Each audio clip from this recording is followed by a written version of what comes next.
Hari ini bersama Anda semua, kita akan menyelidiki firman Tuhan dengan berjudul Paskah dan Daging Darah yang Abadi. Di antara gereja-gereja di dunia, gereja manakah yang merayakan Paskah? Itu hanyalah gereja Tuhan kita.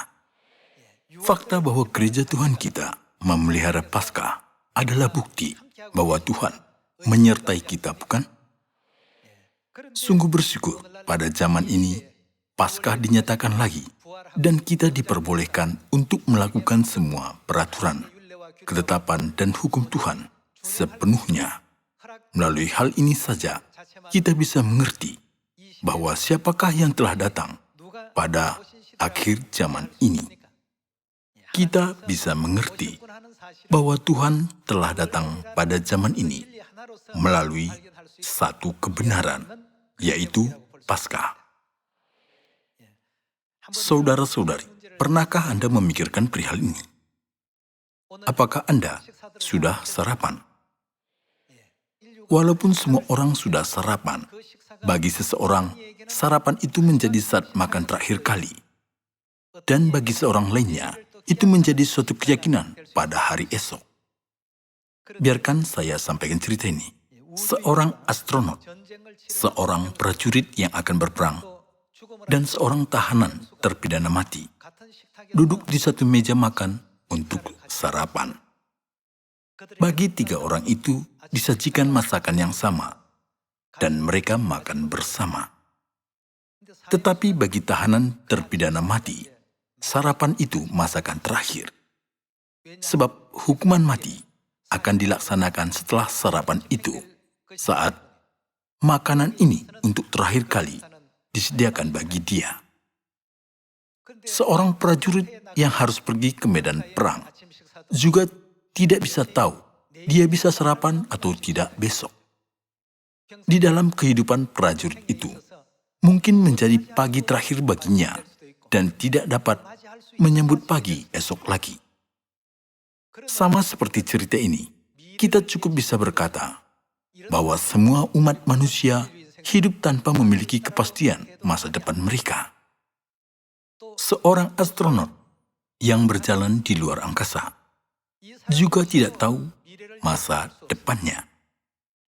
Walaupun dia bekerja di NASA, pergi ke bulan, dan menjelajahi Mars dengan naik pesawat ruang angkasa, masa depannya tidak bisa dijamin. Seperti yang kita ketahui, pesawat ruang angkasa Columbia sudah meledak di udara. Bagi awak-awaknya, makan sebelum naik pesawat itu menjadi makanan terakhir. Sama seperti ini, banyak orang yang hidup di bumi ini makan untuk terakhir kali. Tidak peduli ini sarapan, makan siang, ataukah makan malam. Apakah Anda depresi? Saya menceritakan ini untuk kita semua bergembira. Sama seperti ini, di bumi ini banyak orang hidup dalam kemurungan, tidak punya jaminan masa depan. Tetapi bagaimana dengan kita? Kita makan untuk selama-lamanya. Karena hidup kita tidak akan berakhir di bumi ini, bukan?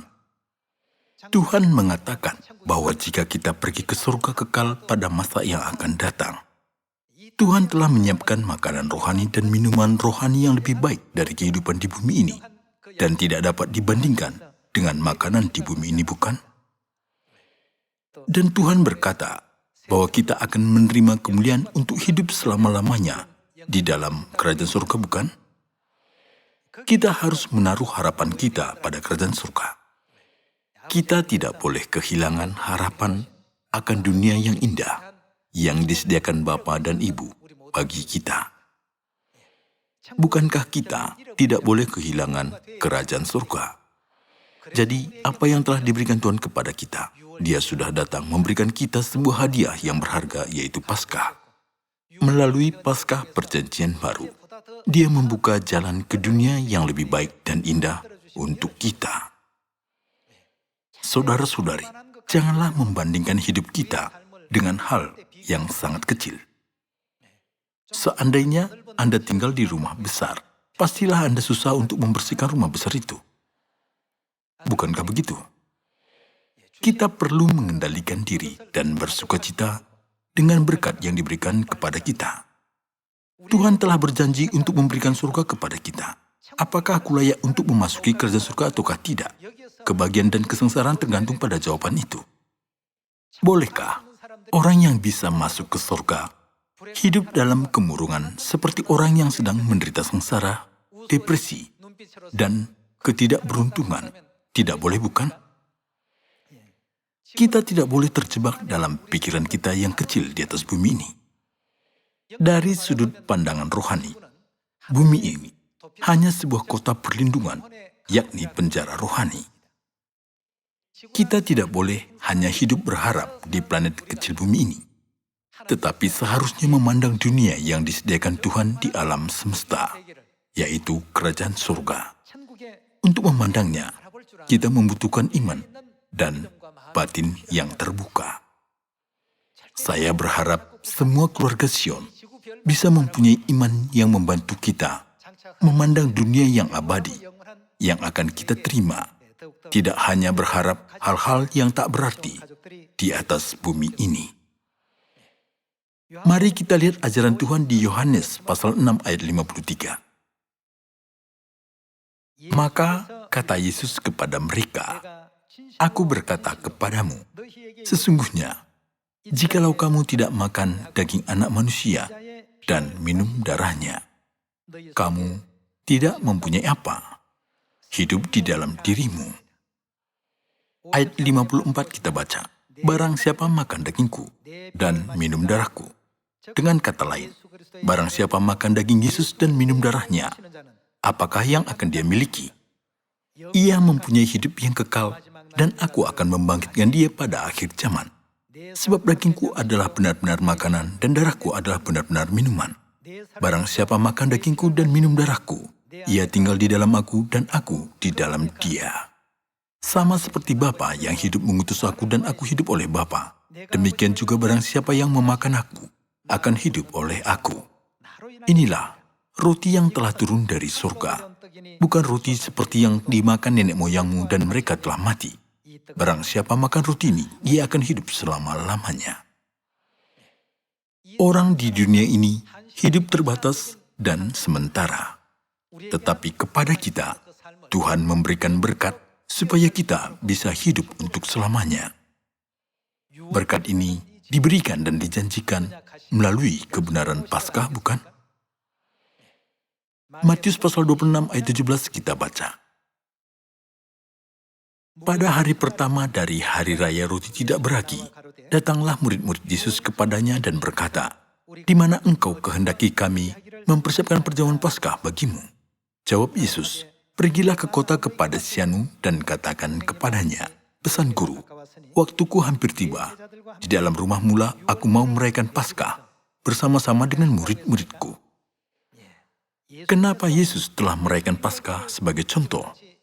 Hal ini adalah contoh yang sangat penting bagi kita yang hidup pada zaman ini. Di dalam rumah mula aku mau merayakan Paskah bersama-sama dengan murid-muridku. Lalu murid-muridnya melakukan seperti yang ditugaskan Yesus kepada mereka dan mempersiapkan Paskah. Mari kita baca ayat 26 untuk melihat bagaimana cara makan Paskah.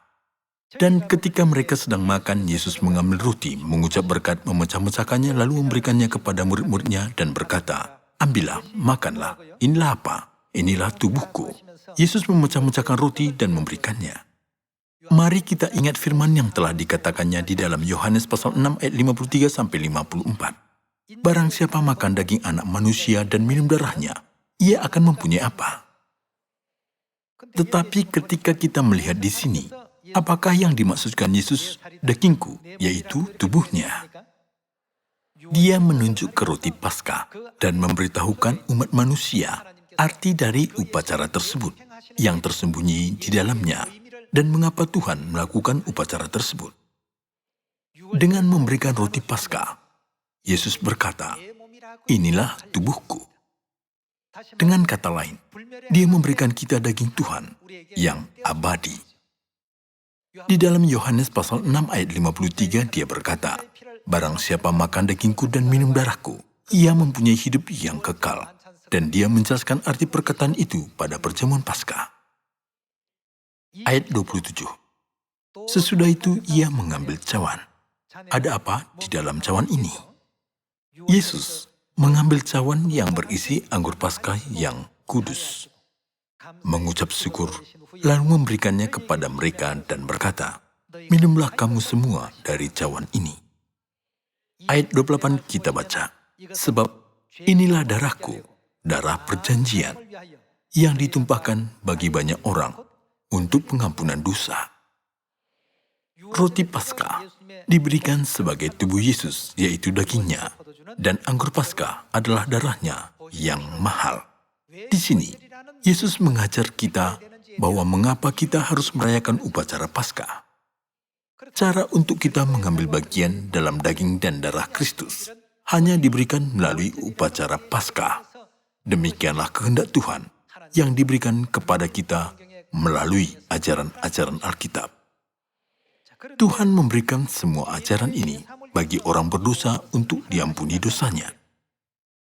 Tetapi ada makhluk rohani yang tidak mau umat manusia menerima pengampunan dosa.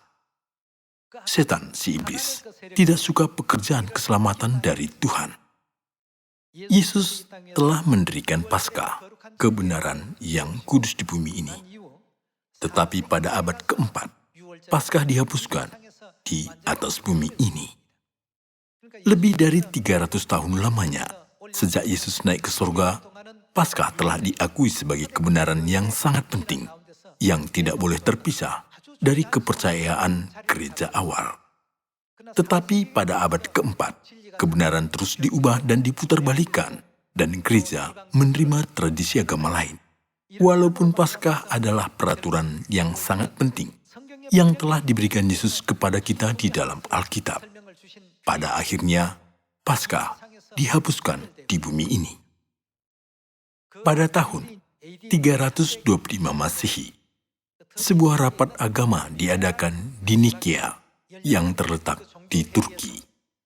Pada waktu itu, Paus dari Katolik Roma dan Kaisar Roma mencoba mengubah kebenaran Paskah dan menghapuskannya. Sejak saat itu, Paskah tidak dirayakan sampai sekarang. Walaupun Paskah adalah ajaran yang ditulis di dalam Alkitab, tidak dirayakan. Kenapa begitu? Jika Tuhan tidak datang, Paskah tidak bisa dipulihkan oleh siapapun. Hanya Tuhanlah bisa mencari kembali kebenaran. Di dalam Paskah, ada kuasa untuk memberi hidup kekal. Jadi selain dari Tuhan, yang hidup untuk selamanya, yang bisa memberikan hidup yang kekal, tidak seorang pun bisa membawa Paskah kebenaran kudus ini. Oleh sebab itu, Tuhan harus datang dan memulihkannya kembali. Ada nubuat Alkitab tentang Yesus yang telah datang 2000 tahun yang lalu, bahwa Tuhan akan lahir di Israel sebagai manusia. Dan juga ada nubuat bahwa Tuhan akan datang sekali lagi sebagai manusia untuk memulihkan Paskah, kebenaran yang telah hilang, bukan? Kita harus menerima Tuhan yang dinubuatkan itu supaya kita bisa mencapai kehidupan kekal melalui Paskah perjanjian baru yang akan diberikan Tuhan itu. Hanya bagi orang yang menerima makanan kekal tidak akan menjadi makanan yang terakhir. Mari kita memastikan hal tersebut melalui Ibrani pasal 9. Ayat 27 kita baca. Dan sama seperti manusia, ditetapkan untuk mati hanya satu kali saja dan sesudah itu dihakimi. Demikian pula Kristus, hanya satu kali saja mengorbankan dirinya untuk menanggung dosa banyak orang. Kristus telah datang pertama kali untuk menanggung dosa sebagai korban penebus dosa. Lalu, ia akan menyatakan dirinya sekali lagi tanpa menanggung dosa untuk menganugerahkan keselamatan kepada mereka yang menantikan dia. Seandainya Paskah kebenaran perjanjian baru itu tidak pernah dihapuskan, tetapi masih dirayakan sampai hari ini, Tuhan tidak perlu datang sekali lagi. Namun, tidak seorang pun mampu memulihkan kebenaran yang berhubungan dengan hidup yang kekal. Hanya Tuhanlah yang bisa memberikan kita kebenaran, kehidupan kekal itu. Inilah nubuat dari Alkitab. Jadi mengapa dia datang sekali lagi? Dia datang sekali lagi untuk menganugerahkan keselamatan. Dengan kata lain, keselamatan bermaksud memperoleh hidup yang kekal. Orang yang menerima kehidupan kekal akan menerima keselamatan melalui karunia Tuhan. Maka dalam hal ini, kebenaran hidup yang disebut dengan Paskah adalah kebenaran yang tidak bisa dipulihkan tanpa kedatangan Tuhan yang kekal.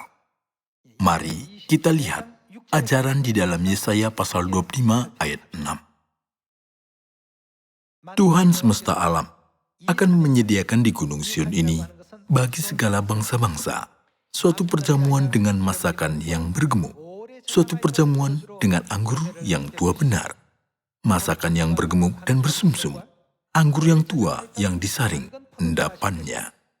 Tuhan akan mengadakan perjamuan.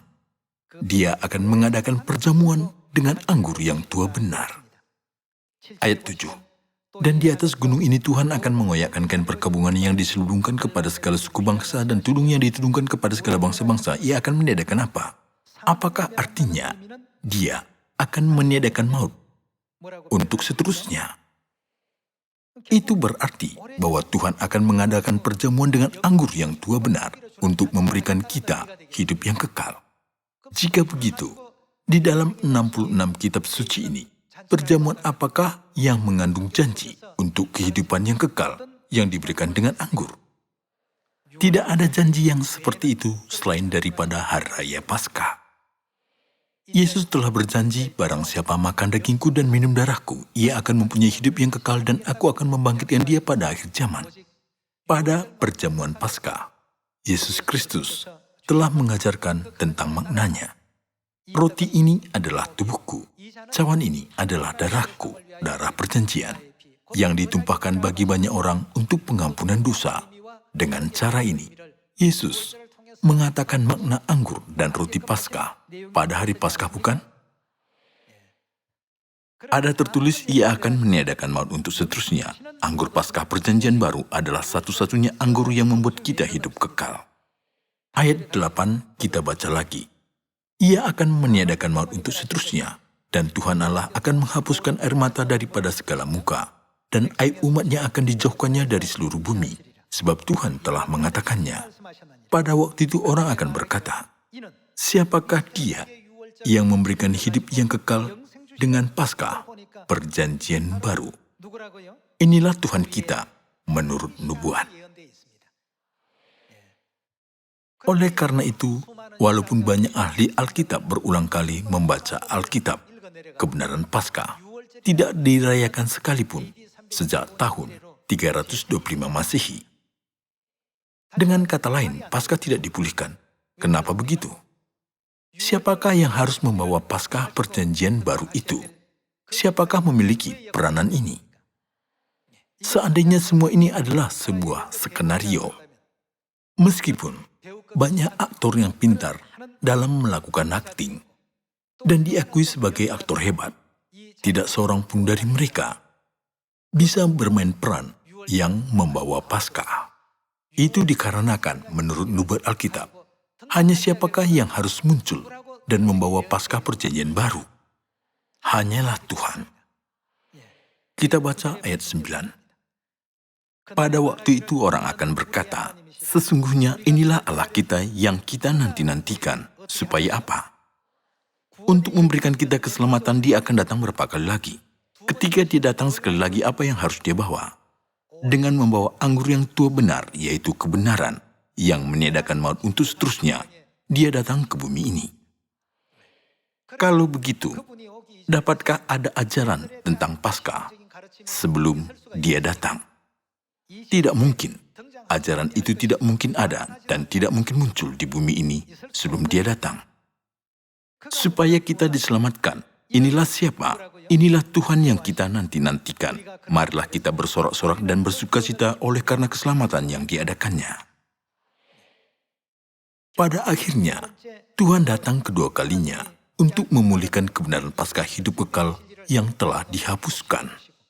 Paskah diizinkan sebagai kebenaran perjanjian baru, suatu kebenaran yang memberikan berkat kepada semua umat Tuhan dan menjadikannya hidup yang kekal, bukan? Lalu, perjanjian apa yang juga diungkapkan di dalam Paskah? Mari kita baca Yeremia pasal 31 terlebih dahulu. Ayat 31 kita baca. Sesungguhnya akan datang waktunya, demikianlah firman Tuhan, aku akan mengadakan apa? Aku akan mengadakan perjanjian baru dengan kaum Israel dan kaum Yehuda. Menurut Lukas pasal 22 ayat 20, apakah perjanjian baru itu? Ayat 32. Bukan seperti perjanjian yang telah kuadakan dengan nenek moyang mereka pada waktu aku memegang tangan mereka untuk membawa mereka keluar dari tanah Mesir. Perjanjianku itu telah mereka ingkari, meskipun aku menjadi Tuhan yang berkuasa atas mereka. Demikianlah firman Tuhan. Tetapi beginilah perjanjian yang kuadakan dengan kaum Israel sesudah waktu itu. Demikianlah firman Tuhan. Aku akan menaruh Tauratku dalam batin mereka dan menuliskannya dalam hati mereka. Apakah Tauratku di sini? Aku akan menaruh perjanjian baru di dalam batin mereka dan menuliskannya dalam hati mereka. Maka aku akan menjadi Allah mereka dan mereka akan menjadi umatku. Artinya, Tuhan akan memberikan mereka hak untuk diselamatkan, bukan? Melalui apa? Melalui Paskah perjanjian baru. Inilah Paskah. Jadi kita tidak boleh berpikir Paskah hanya seperti ini hanya salah satu peraturan yang harus kita lakukan. Paskah adalah pesan yang penuh dengan harapan bagi umat manusia. Untuk memberikan hidup yang kekal kepada umat manusia yang susah untuk hidup dan masa depannya tidak jelas dan tidak dijamin. Tuhan telah datang dan memberitahukan kabar baik ini. Maka kita tidak boleh menganggap wajar kita menerima Paskah dan semua kebenaran perjanjian baru. Untuk itu, apa yang telah dilakukan Tuhan selama beribu-ribu tahun? Tuhan telah memerangi setan untuk memberikan kita hadiah itu pada zaman ini. Jangan kita berkata, cukuplah kita merayakan Paskah pada setiap tanggal 14 bulan yang pertama dalam kalender suci untuk memberikan kita hadiah yang berharga ini. Bapak dan Ibu selalu ada di medan peperangan rohani. Paskah harus dipegang oleh anak-anak surgawi. Jika kebenaran Tuhan yang sempurna itu diambil oleh setan, kebenaran itu pasti diubah. Tuhan telah berusaha banyak untuk memberikan kita kebenaran ini. Kita harus percaya dan menyadari kerja keras dari Tuhan. Di dalam Yeremia pasal 31, Tuhan telah berkata bahwa orang yang melakukan perjanjian baru adalah umatnya, bukan? Ayat 34 kita baca. Dan tidak usah lagi orang mengajar sesamanya atau mengajar saudaranya dengan mengatakan, kenallah Tuhan. Kenapa? Karena melihat dia yang telah datang dengan hukum kehidupan kekal, dapat mengetahuinya dengan cepat, sekalipun dia tidak mengatakannya, bukan? Inilah Tuhan yang telah kita nanti-nantikan. Inilah dia yang telah dinubuatkan Nabi Yesaya. Dia adalah Tuhan kita yang meniadakan maut untuk seterusnya dengan anggur yang tua benar. Sebab mereka semua besar kecil akan mengenal aku. Demikianlah firman Tuhan. Sebab aku akan mengampuni kesalahan mereka dan tidak lagi mengingat dosa mereka. Paskah kebenaran perjanjian baru yang begitu berharga telah diberikan kepada kita. Tuhan telah datang sebagai manusia dan mendirikan kebenaran perjanjian baru dengan kesakitan dan penderitaannya sampai dia menumpahkan darahnya di atas salib. Namun kebenaran ini telah diinjak oleh setan. Maka Tuhan datang sekali lagi dan memulihkannya bagi umatnya pada akhir zaman. Kita tidak boleh menganggap Paskah yang kudus sebagai suatu acara yang sederhana, hanya untuk makan roti dan anggur. Saya dan Anda semua menjadi orang yang menerima janji yang terkandung di dalam upacara itu. Bukankah Bapa dan Ibu menuntun kita ke dunia kemuliaan dan yang berkata, barang siapa percaya kepada Tuhan, ia akan hidup walaupun ia sudah mati. Dan setiap orang yang hidup dan percaya kepadaku tidak akan mati selama-lamanya. Tuhan mau memberikan kita hidup yang kekal, karena Dia ingin sekali membawa kita ke kerajaan surga. Mari kita baca satu firman lagi, Wahyu pasal 21. Pasal 21 ayat 4 kita baca. Dan ia akan menghapus segala air mata dari mata mereka, dan maut tidak akan ada lagi. Di manakah tempat itu? Kerajaan surga. Kerajaan surga adalah dunia yang tidak ada maut, yang hanya ada hidup yang kekal. Untuk menuntun kita ke dunia itu, Tuhan memeteraikan kita dengan Paskah. Dia bersaksi tentang umatnya yang ada di dalam perjanjian baru, berkata, "Kamu adalah anakku." Melalui daging dan darahnya yang abadi, Tuhan memastikan kita adalah putra dan putrinya. Mari kita baca ayat 4. Dan ia akan menghapus segala air mata dari mata mereka, dan maut tidak akan ada lagi. Tidak akan ada lagi perkabungan, atau ratap tangis, atau duka cita, sebab segala sesuatu yang lama itu telah berlalu. Kata tidak akan ada lagi itu penting. Tidak akan ada lagi semua itu. Di sini ada anggota yang sedang sakit, bukan? Ada yang sakit pinggang, sakit lutut, atau sakit kepala. Tetapi Tuhan berjanji bahwa kita tidak akan sakit lagi. Kita tidak akan hidup dalam keadaan itu lagi ketika kita masuk ke surga. Jadi, mari kita tahan kesakitan dan kesusahan. Tuhan sudah memberikan kita alasan yang pasti untuk kita mengatasi segala halangan di depan kita, bukan? Dunia inilah tanah air kita. Ayat 5. Ia yang duduk di atas tahta itu berkata, "Lihatlah, Tuhan menjadikan segala sesuatu baru untuk kita. Aku menjadikan segala sesuatu baru." Dan firman-Nya, "Tuliskanlah karena segala perkataan ini adalah tepat dan benar." Semua ini adalah firman Tuhan. Dunia yang sangat mengagumkan sedang menunggu kita. Tuhan memisahkan anaknya dari orang bukan anaknya, agar hanya anaknya bisa memasuki ke dalam dunia ini.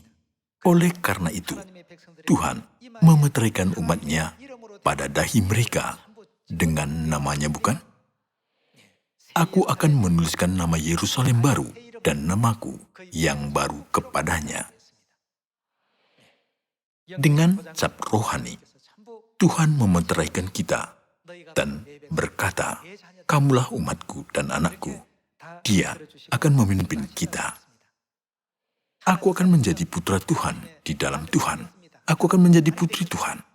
Berikanlah kepada kami dagingmu yang abadi dan darahmu yang telah ditumpahkan untuk pengampunan kami. Hari Paskah adalah hari kita makan daging Tuhan dan darahnya dengan cara ini, bukan? Saudara-saudari, orang di dunia ini masih belum mengerti makna dan berkat dari Paskah ini. Tolong beritahukan kepada tetangga kita dan anggota baru yang belum mengerti firman Tuhan, supaya semua Sion di dunia bisa dipenuhi dengan kasih karunia Tuhan pada hari Paskah tahun ini. Bapa Surgawi telah datang sebagai manusia untuk menyelamatkan kita. Ibu Surgawi juga telah datang sebagai manusia. Namun betapa banyaknya jiwa yang mati tanpa mendengar suara Bapa dan Ibu. Mari kita selamatkan mereka.